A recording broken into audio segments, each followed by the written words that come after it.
శిఖరాలకు సవాళ్లు, విద్యార్థుల విజయాలు. పూర్తి వివరాలకు చదవండి రేపటి సాక్షి దినపత్రిక.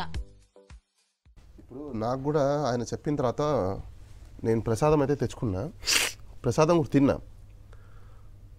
ఎక్కడే కానీ ఇప్పుడు ఆయన చెప్పిన దాన్ని బట్టి డౌట్ ఎవరికి రాదు. ఎందుకంటే వందలాది మంది, వేలాది మంది, లక్షలాది మంది ప్రజలు పోయి తీసుకొని చేసుకుంటూ వస్తారు.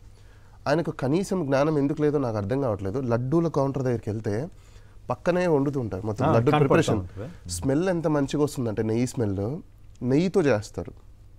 అంటే ఆ స్మెల్ను కూడా గ్రహించలేనంత స్థితిలో ఈరోజు ఉన్నారంటే మేబీ నాకు తెలిసి ఆయన ట్రీట్మెంట్ ఏమైనా తీసుకోవాల్సిన అవసరం ఉంటుంది. ఎందుకంటే స్మెల్ని రికగ్నేషన్ లేకపోతే అది కూడా ఒక కైండ్ ఆఫ్ డిసీజ్ లాంటిదే. కొంతమందికి స్మెల్ రికగ్నేషన్ పోతుంది.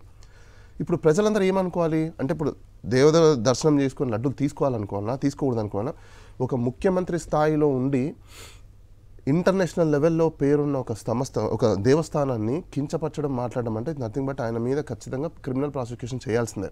సాధ్యం అవుతా? ఖచ్చితంగా. ఎందుకు సాధ్యం?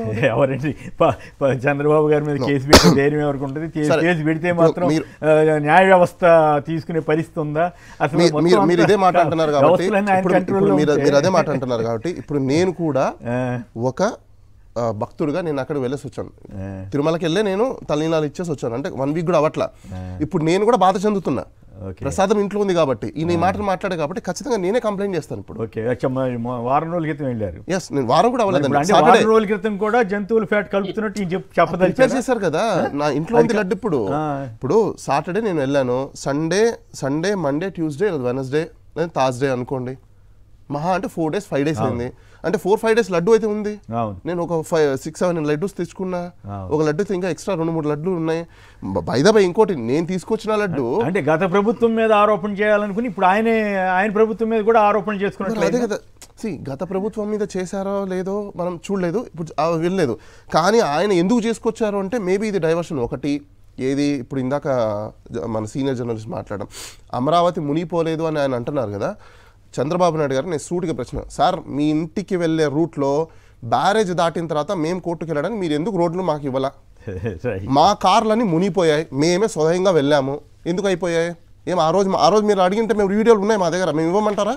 ఇప్పుడు కూడా మీ ఇంటి దగ్గర నుంచి ముందర నుంచి వెళ్ళిపోయి డౌన్ దిగిన తర్వాత మంతెన సత్యనారాయణ దాటి లెఫ్ట్ తీసుకొని తర్వాత ఇప్పుడు కొత్త ఫ్లైఓవర్ కడుతున్నారు. ప్రజలందరూ వినండి సార్, సబ్జెక్టు కాదు.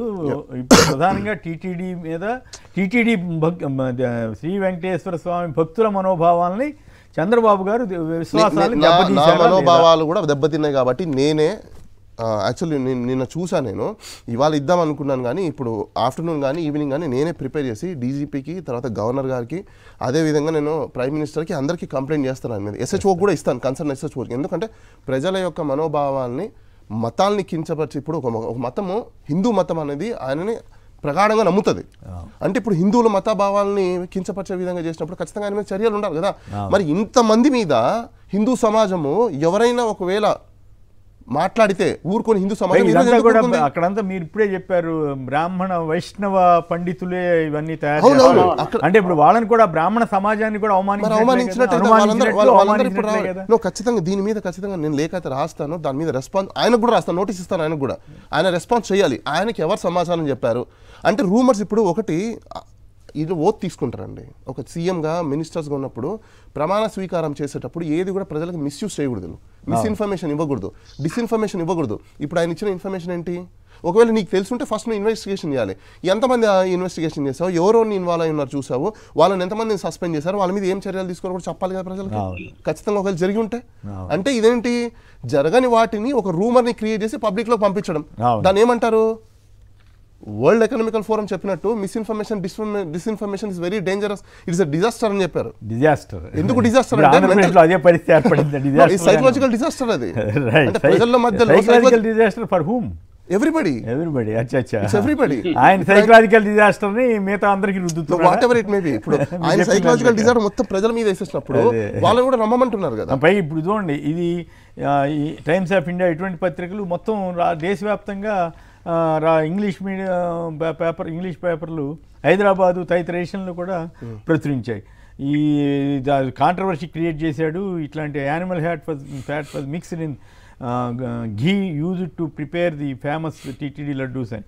అది వైసీపీ గవర్నమెంట్లో కంటిన్యూ అయితే ఈ టైంలో కూడా కంటిన్యూ అయినట్లే కదా, ఎవడాపుతాడు ఆపడానికి వెళ్ళేది కదా. అది బ్రాహ్మణ సమాజాన్ని పైగా ఇప్పుడు వైవి సుబ్బారెడ్డి గారు ఒక సవాల్ విసిరారు, ఏమని, నేను ప్రమాణానికి సిద్ధం, నువ్వు కుటుంబం సహా నువ్వు కూడా మీరు కూడా రండి అని.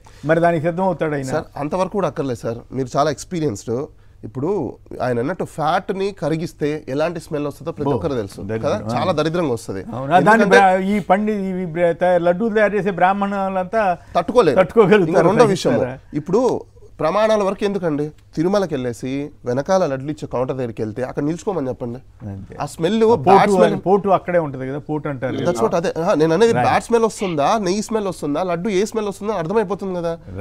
పైగా అప్పట్లో ఎవరు కంప్లైంట్ చేయలేదు కదా సార్, ఇప్పుడు కూడా పైగా కనీసం లడ్డు పాడైందన్న సమాచారం కూడా ఆ రోజుల్లో రాలేదు.